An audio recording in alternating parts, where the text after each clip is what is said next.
the household budget survey from the government of St. Martin of 2015 concluded that the income situation of the households in St. Martin, the 14,000 households in St. Martin, has deteriorated. And we all know that after Irma, which was last year, 2017, this situation became even worse. The conclusion of this survey was that not 75% of the households, as was concluded in the census of 2011, but right now in 2015, 94% of the households have to try to survive with less than $2,222 a month.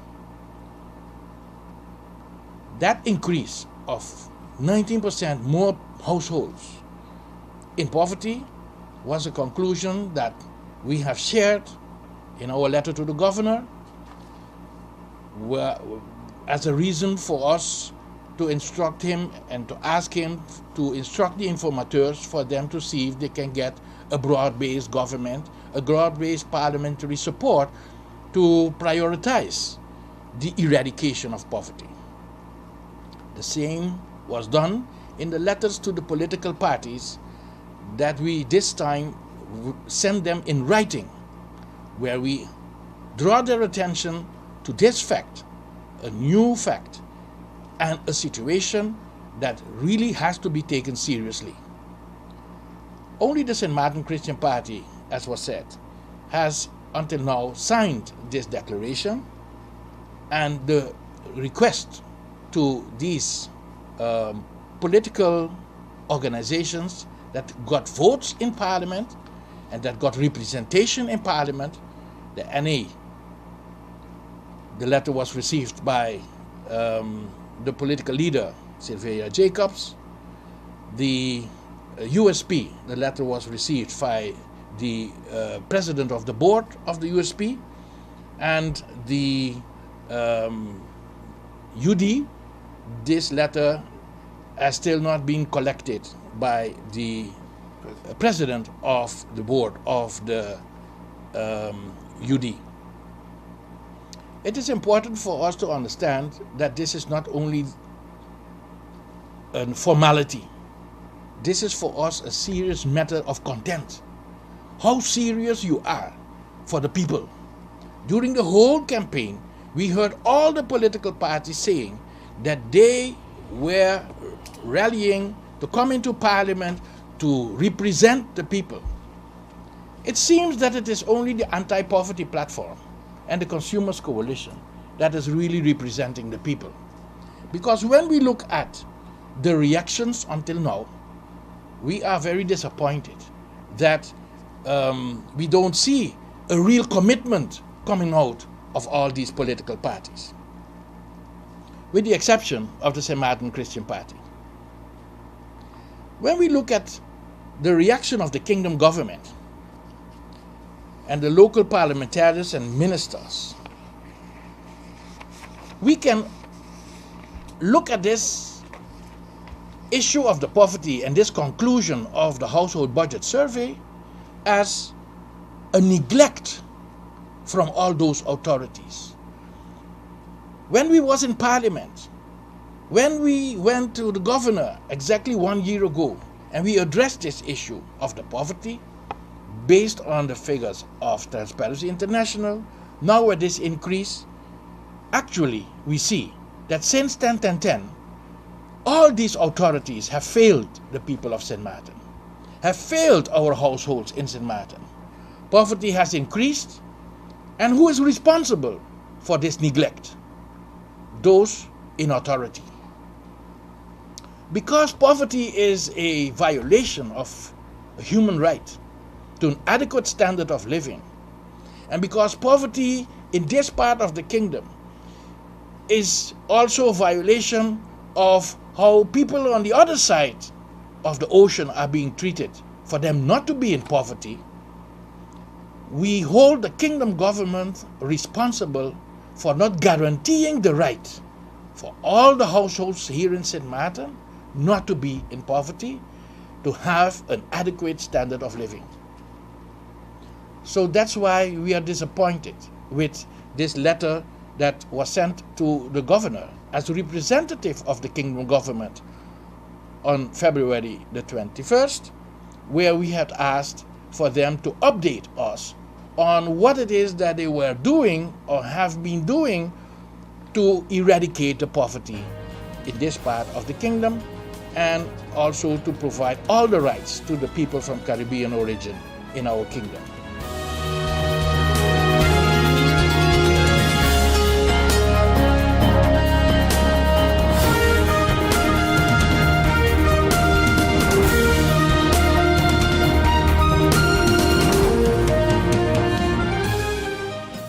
GEBE has been faithfully serving the communities of St. Martin, powering your home and our economy. Come rain or shine, our qualified team of professionals are working hard 24 hours a day to provide you and your family with safe, reliable electricity and water. We use the latest technologies and test our products daily to maintain the highest international standards. Our friendly staff is always there to assist you, whether in person, over the phone, or online. We are committed to constantly improving our products and services, making them more efficient, effective, and environmentally friendly to serve you better today and our next generation of clients tomorrow. GEBE, powering a brighter future. Our friend Mega Wadi is here with tips to save you energy. 1. Turn your airco temperature up. 2. Use a ceiling fan instead. 3. Buy energy-saving products. Save some green with NVGEBE.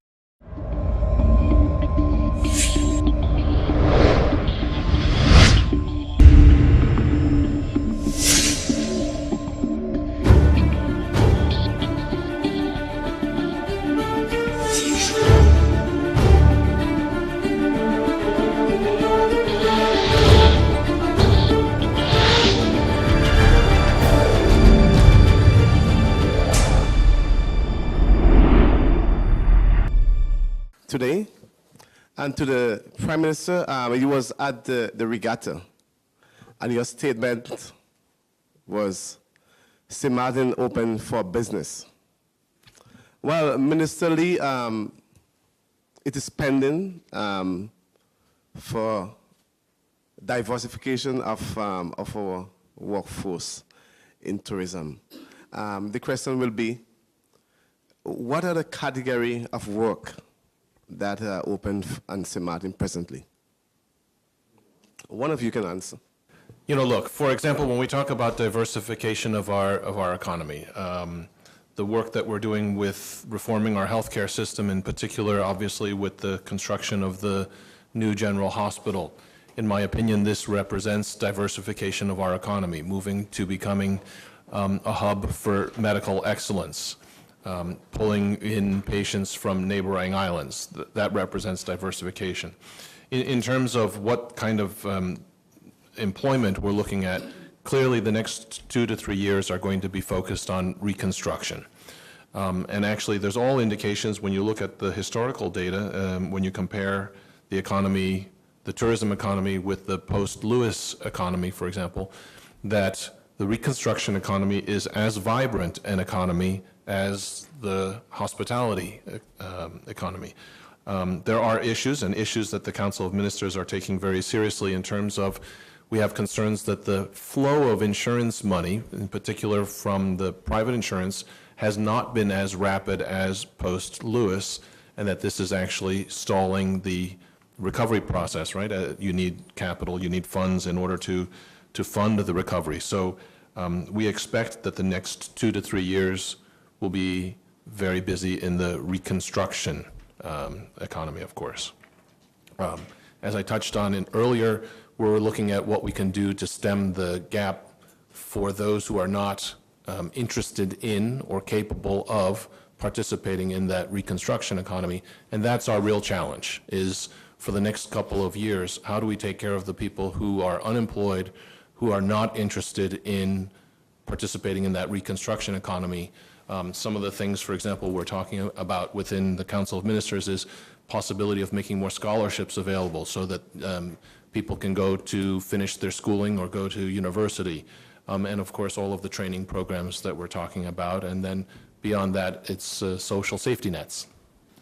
Well, I think that the statement is quite clear that we are open for business. An event like the regatta brings many different persons or participants here to the island, and one way or the other, once they're here, they're contributing to our economy. And that is also part of diversification of our economy, where you have events such as the regatta, bringing people from all over the world coming to St. Martin, staying here, contributing and buying stuff. So all of that is also a revenue generating event. So therefore, when I say St. Martin is open for business, it means not only for the regatta, for any event that we want to keep here in St. Martin, we are open for business. We had a hurricane, yes, but we are not closed.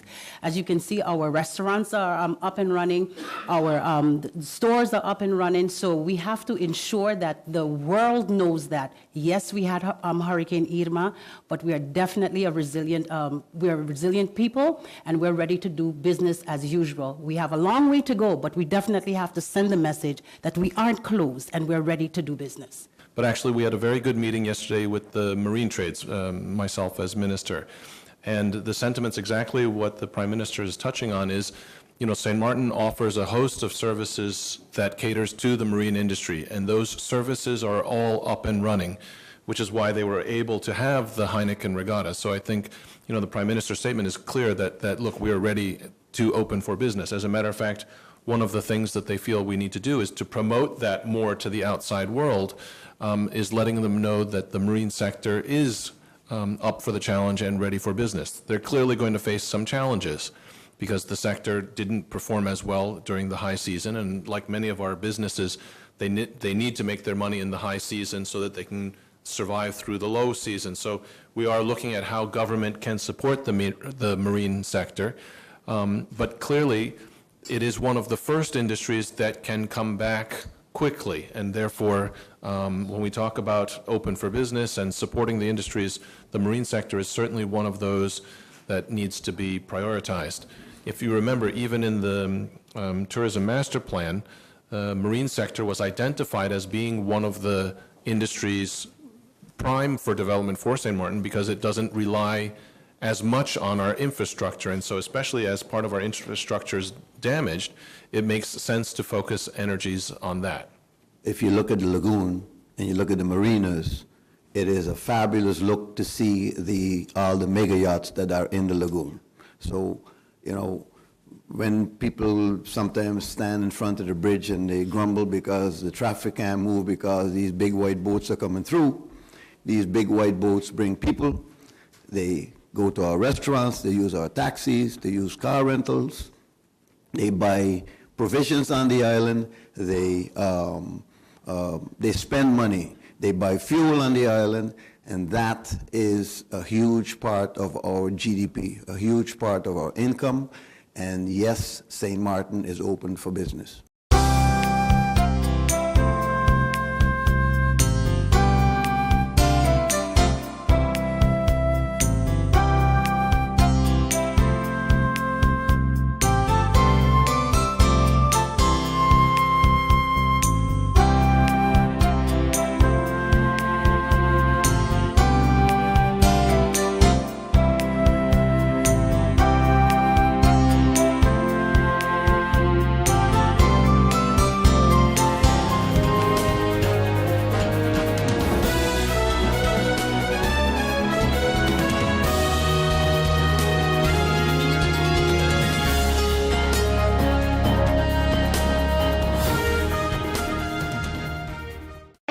People all across St. Martin are switching to a more rewarding experience. The WIB MasterCard Fun Miles credit card, better known as My Card. Earn 1 fun mile for every $2 spent, even abroad and online. This will quickly get you a ton of fun miles to redeem for travel, shopping, food, fuel, and much more. But there's more to My Card. Worldwide acceptance, an EMV chip for extra security, and 250 free fun miles with first use. Switch to My Card today at WIB. Fun miles, fun within your reach. 1, 2, 3, 4. This is how common it is to develop a mental illness, 1 out of every 4. 4. But there is hope. Today, most mental illnesses can be managed and treated. Visit your general doctor if you feel concerned about your thoughts and behaviors or have some difficulty dealing with some of life's issues. If you have been diagnosed and are suffering from a mental illness, keep in mind these 4 points to help you manage your mental health. 1. Get regular checkups with your general doctor. 2. Stay on your treatment plan to prevent relapses. 3. Find a strong support group in your family and friends. And 4. Never be afraid to ask for help and look out for the warning signs of your illness. Remember, you are not alone. We are as close as one. 2. 3. 4. Learn about mental health illness by going to the Mental Health Foundation's website at www.mhf-sxm.com. What we brought forward, and I'd like to also give in terms of in figures what happened over the past years. We were able to show also that since 2010 that the issue about a broad-based government, which is very important because we keep part of the governor's instruction was that it as broad as possible, but this need to be made known to one and all that we had broad governments in the past already, and broad-based government does not equate stability. There were most of the government comprised of, and our first government had 9, and at a given moment 10 representatives there back in the government, and then back to 9, and it fell anyhow. Then we had, that was in the first Sarah Westcott government. Then we had the second cabinet of Sarah Westcott that also had 10 members, and then we had the third also that had 10 members. We had also, when we had the first sets of ship jumpers and so, which DP had to see the UP5, and we had France, Patrick, and Romain Laville at a given moment. No, that was the second set when they changed back again. They had 10 members also. And then we had William Marlin, the Marcel Gomes cabinet also that had 10 members back in the government. Then William Marlin also with 10. Last, the government fell with 10 members. So broad base does not equate stability. We look at the results of the election. Basically, or technically speaking, the players have not changed. And if we analyze the list, with the exception of St. Martin Christian Party, is a young party, new party, with fresh and new ideas, but that's not part of the problem. Part of the problem remains with the 4, let me put it this way, major parties that were there. And then when you look at the 4 major parties, which were the DP, the UP, the NA, and the USP, that ship jumping happened from within all these 4 political parties. From very few, or if not 2 members. Okay, I cannot consider Mr. Richardson, Franz Richardson, technically was not a ship dump, but he separated himself from the party. But the first ship dumper that we had was Patrick Illich.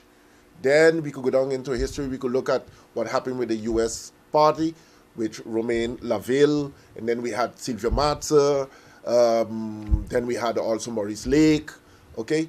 When we go to the US, we took note of the now Prime Minister, Leona Marlin. We go down to, Romain Laville. And in the US, I mean, that was a breeding box for ship jumpers. Matzer came from and went to the US, but we still consider them ship jumpers. And the UD party also. But so if we're talking about stability, it cannot be guaranteed as long that the outcome of the election, many of these players are there. And if you analyze the list good, you will go down to, you will see that on the UD list, there's about 4 ship jumpers on the list still. So when you ask us about stability in government, it does not equate. The next thing that needs to be brought to the forefront is that in every government, we could have, and we can remember, that the DP party played a key role in being involved or being part of either making or breaking government. And also we need to mention Mr. De Weaver, who has also ship jumped. You understand? So it does not equate. So that issue about a stable government based on a majority, I believe, is just a notion. What we need is strong leadership. We need people that are committed to this country here, that are going to step up to the plate and decide now the behavior is no longer acceptable and this is the way, and commit themselves that the new way of doing things, and to bring respect to self and respect to this country here by committing themselves in one unique way, one particular way, in a respectful manner, how we are going to guarantee the stability for this island here, because it's affecting our economic development and it's eroding the confidence in the society. So as part of it, I elucidated on what can be a complete notion or dream when we talk about broad-based, because a broad-based, the players them are almost the same with the exception of the St. Martin Christian Party. Affecting government, all organizations expressed themselves, how it affected them, how they had projects and documents. And as a former member of the Social Economic Council also, I can remember by the time we received a request or we worked on unsolicited or solicited advice, by the time the government changed already, and I spent 3 years in the SED, and I can remember that the one that requested you this particular project here, by the time you finish it in a couple of months, they were out of government, and you found yourself with a new government sitting there who were totally not interested in what this new government, the previous government, requested. So, as explained, what are our expectations for us foremost? Let us look at the compatibility during this discussion among political parties, but what we care for most is that for the eradication of poverty to be the highest on any agenda, because we live it and we see the degree of suffering in this country here, okay, and that's what we need to be able to, on a multi-pronged level, how we are going to approach or tackle this situation here. So it's no longer where political parties will come together and only see things at this level, but you need to be able to develop good plans, to be able to work at the kingdom level, to bring this at the kingdom's attention. Political parties also have to come up with good plans in terms of governing this country here, and the things that are going to come on the table once more for discussion are, for example, integrity. I mean, which one of these parties is going to guarantee us, especially after such behavior over the past 10 years, in terms of the integrity and the good governance? Let us talk about how and key that we put on the table. We must be very strong now in terms of tackling or working against corruption. So these are basically what we put forward to the informators, and we believe that any government that is or political parties that are trying to make the next government on St. Martin should look into these areas here, because these are key towards the development of this country, St. Martin.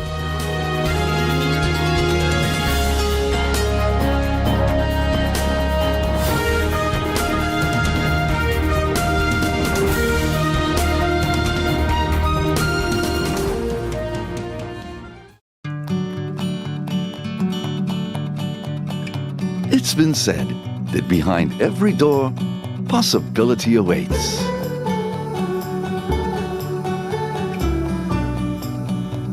How much possibility depends on which door you open first. Every day, we help our customers discover the possibilities in their lives. It all starts with a conversation. Scotiabank. Discover what's possible.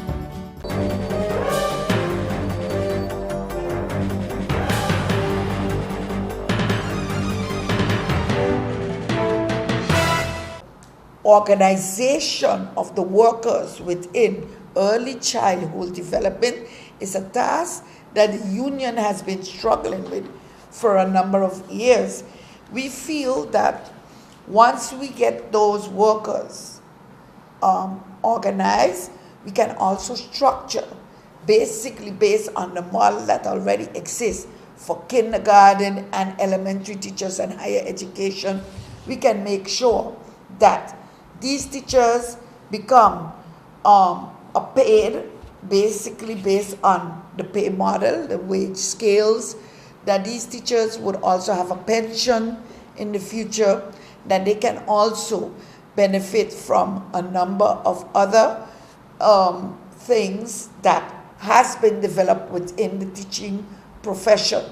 So in saying that, because a number of the daycares are privately owned, it is too wide that the policies that has to be put in place to take care of the workers in this, we strongly believe that a unionized effort would lead to having collective bargaining, having job descriptions, having pay scales, evaluation systems, promotions from within, and also, most important, the whole package of pension and development within the pension funds, as them being part and members.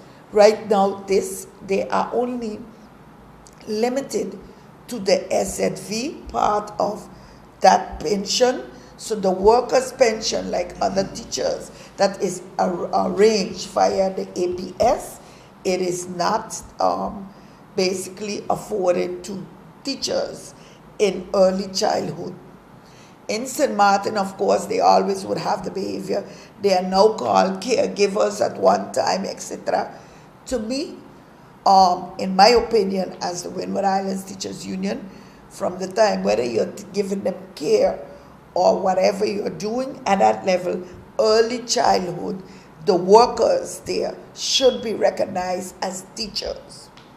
And then we would be able to have a universal discussion based on decent work and regulate the future of those teachers in that profession.